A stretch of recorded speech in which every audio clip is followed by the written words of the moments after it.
sapandan geçti dediler.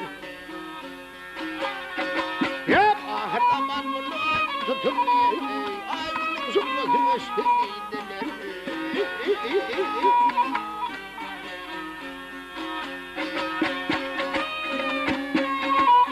Ay gidiyor vazgeçtiğini kırklar bozuldu söhbetler kan bozuldu saatler.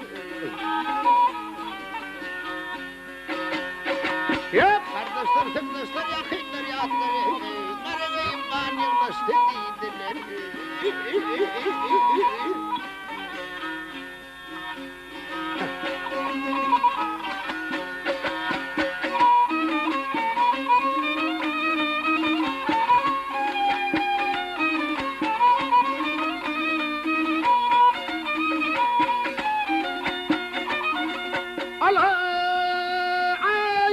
Hasreti baştan geçer mi?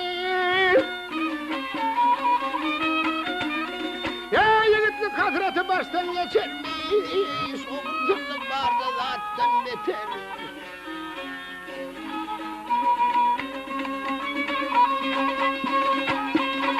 Ağır yatı değdi yeter mi sen? Yurdu yok elini üstü değdiler.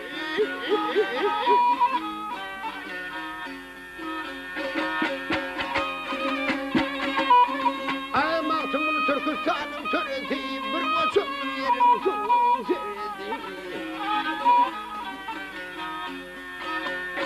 Hep yığılır ki yolunun berisi, uçtuğları yerine uçtu dediler.